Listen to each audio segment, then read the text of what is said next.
Hi everyone, this is Danai, and today's video is going to be on the topic of learning piano when you are an adult.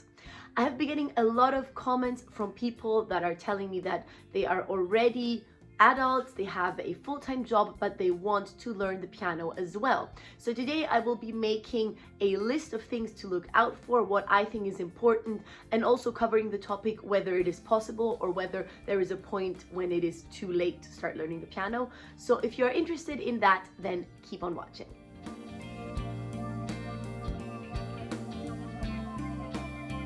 So I want to start off by saying that I believe that it is really never too late to start playing the piano. I know a person who is 80 years plus and who started playing the piano just now, and I think it is the most beautiful thing in the world.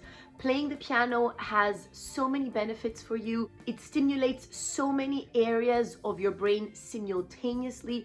It makes your mind sharper. You can express yourself in a creative way. It enhances your cognitive abilities. It really is something that is so great for your brain and so great for your heart and soul as well, because it brings you into a state of joy, into a state of calm. So I really can only recommend to anyone who is interested to start playing the piano, no matter how old you are. Also, there is a very big misconception that if you have passed a certain age, it's not really worth starting the piano, because if you cannot play certain things by the age of, let's say, 25, then you've basically missed the train. I think that this is not true at all.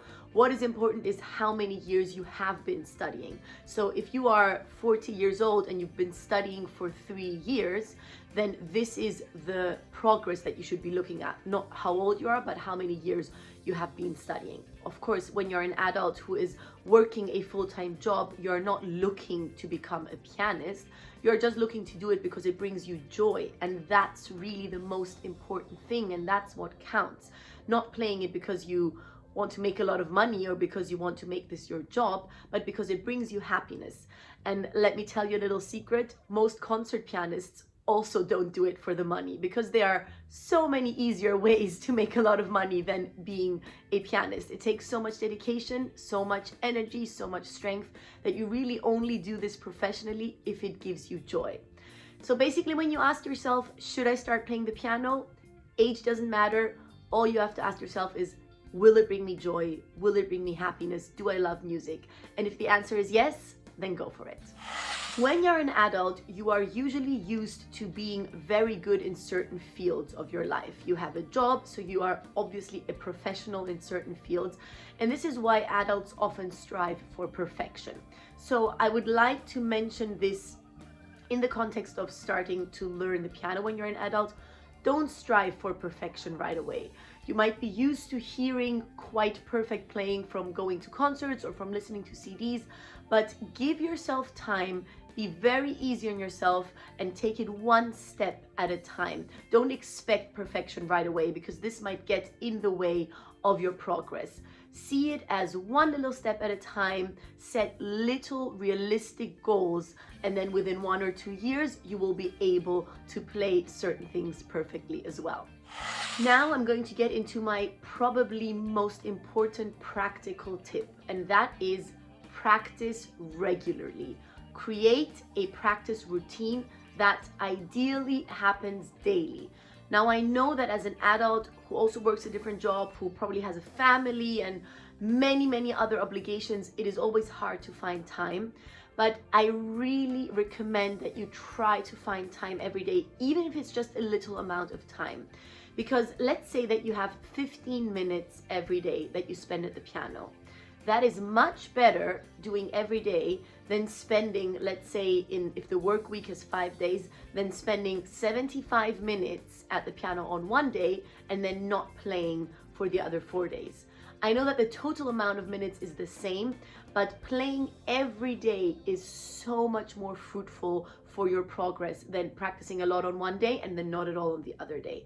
Because our brain needs time to digest. When you sleep on it, incredible things happen in your brain, and you will really make faster progress if you do a little bit every day. So try to find a kind of routine where you have your set whatever it is, and even if it's just 15 minutes, of course, even better if you have a whole hour or even 2 hours every day.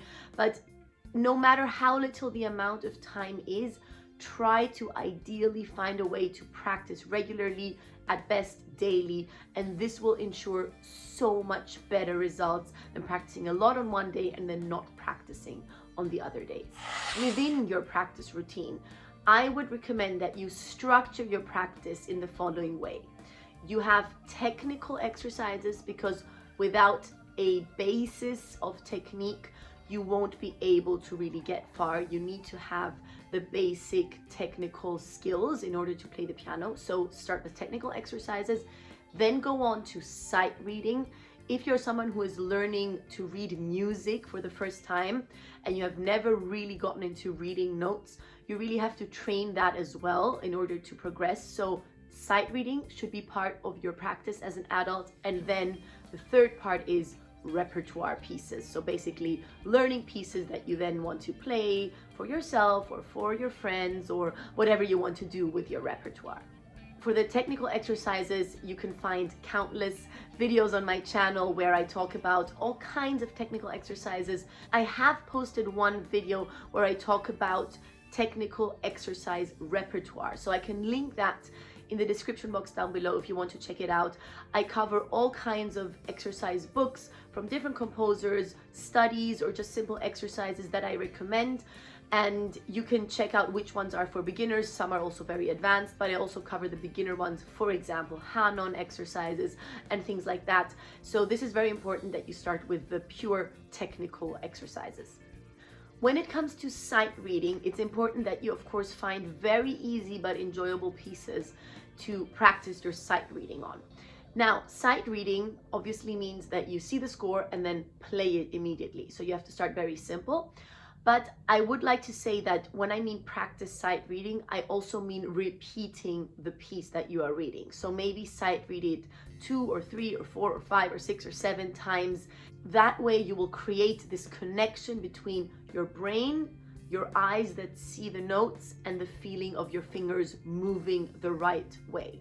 So let's say you have a very easy piece that you're sight reading. You play it for the first time, probably still going to be very uncomfortable, kind of insecure and make some mistakes. Then you play it for the second time, it's going to be a little bit better. You play it for the third, fourth, and fifth time, and then maybe move on to the next piece that you will sight read. Also, pieces that you're sight reading can of course then later become repertoire pieces. But practicing that sight reading is really key when you're learning piano as an adult, and you have to create that connection between the visuals, basically the score, your brain computing that, and then telling your fingers how to move accordingly. One book that I would recommend for sight reading practice is the Faber Adult Piano Course. It has many easy pieces, and there are 2 books, I think, in total that are kind of gradually increasing in difficulty. So if you don't know what to sight read, then maybe check that out. It's something that I would recommend, and it is geared towards adults. So there are beautiful pieces, kind of simplified melodies that you might already know in order for you to train your sight reading. And then when it comes to repertoire pieces, of course, there are all kinds of pieces that you can play. I think it's hard to now recommend a certain book. Also, you might already have some ideas what you want to play, but I do have 2 videos where I discuss repertoire for beginners and for intermediate students, so I can also link those 2 videos down below. You can check out my favorite pieces that I think are fitting if you are a beginner or an intermediate student, but of course, pick the pieces that you want to play. So just to recap, when you have your daily practice routine at best, try to divide it into 3 parts: technical exercises, sight reading, and repertoire pieces. And as I said, if you only have 20 minutes, that's fine.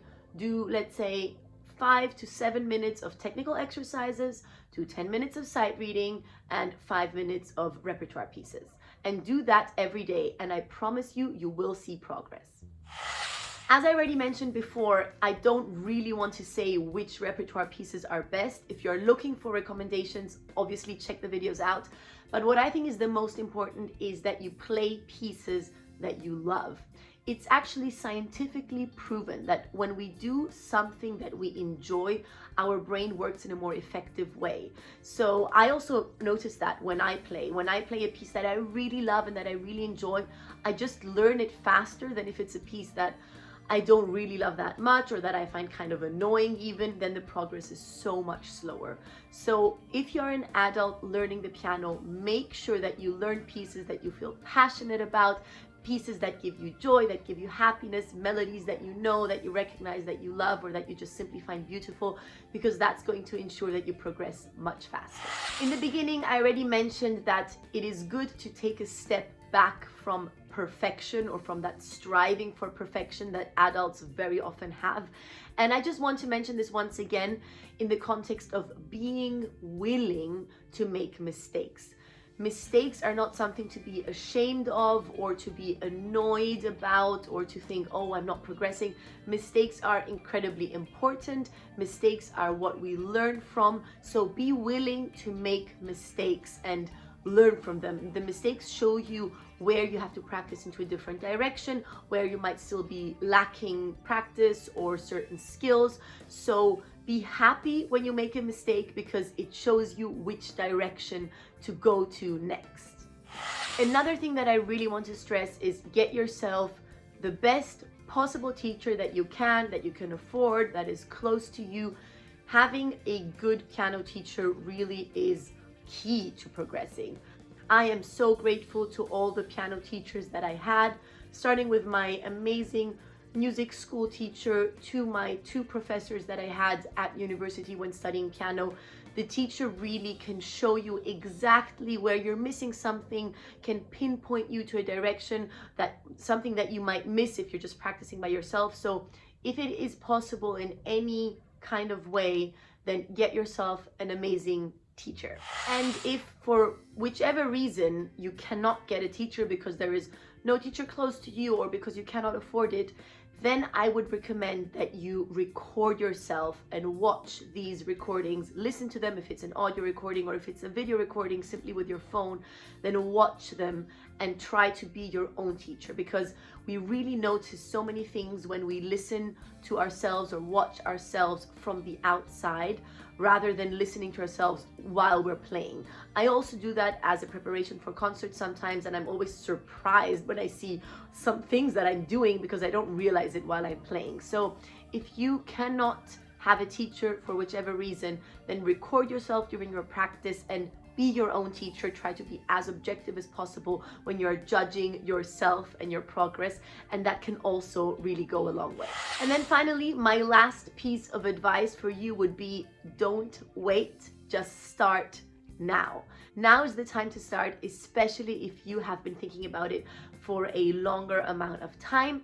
I've actually made a video on this whole concept of starting immediately. It's called the 5-second rule. I can also link that in the description box down below if you're interested. It basically talks about the concept of not pushing things back, but simply doing them immediately, because if you push them back, it's very likely that you won't ever get them done. So start now. There are only benefits that you can get from starting to learn a musical instrument, and specifically the piano. And I wish you all the best for your piano journey.